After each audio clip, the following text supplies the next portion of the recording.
Hi, I'm Rebecca, a concept artist for Stampin' Up, and I get to walk you through a fun technique using blending brushes and our new decorative masks. Today I'll be using the layering and butterflies masks with our ink and blending brushes. In addition to the layering flowers and butterflies, this set of masks includes 3 designs perfect for all of our patterns and backgrounds. In fact, let me show you one of those now. First, let me say that prep is key to using these masks. I always tape down my card panel with a piece of tape to my work surface.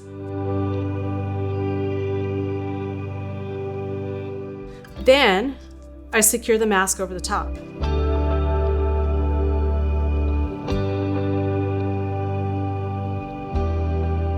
That way, neither the cardstock nor the mask will move. I'm going to start with Misty Moonlight, and we will just do a simple all-over color. I always ink up my brush and then tap off the extra ink so that I get a smooth finish. And then when I'm done, you get a panel that looks like this. Isn't that pretty? There's different variations of color. The layering flowers take a few more steps to create, so here's my next tip. Again, tape your cardstock to the work surface.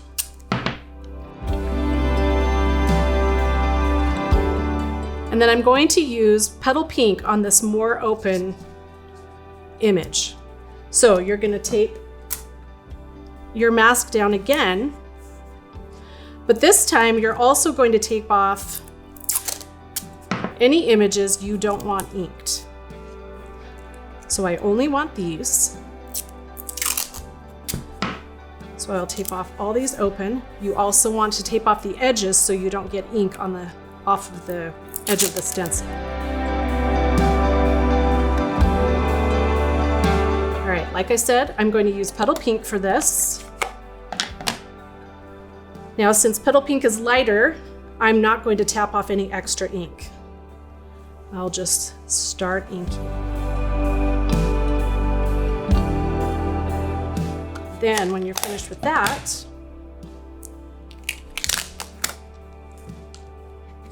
you'll end up with this completed image. So for the details, I'm going to use Calypso Coral. I'm going to use the same blending brush because they're similar in tone, and you can use a darker ink after you've used a lighter ink. So again, we're going to tape the cardstock, and then we're going to line up the detail mask over the flowers. And sometimes you have to play a little bit. So I find that it's easier to start with the center, this center of the flower, and kind of go from there to line it up. And then again, you're going to want to tape off anything you don't want inked.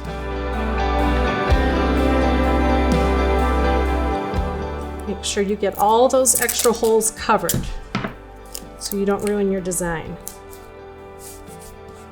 And then the edges as well. It seems like a lot of prep, but I promise it will be less frustrating if you prep first and then ink. Your project will turn out beautiful. Okay, Calypso Coral.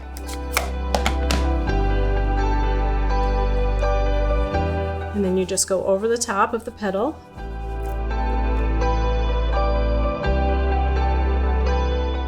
And then we'll reveal it. Look how pretty. Just a few steps and you've made this really in-depth image. All right, now for the leaves. To add the leaves, I line up individual sections with the curve of the flowers. So you kind of have to move it around until you find what works best. And then you'll tape again.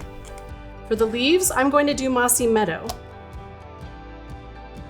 And you can get a nice dark image. Now, you can get 2 different shades just with one ink pad. It just depends on how much ink is in your brush and how hard you press. So these ones were pretty dark.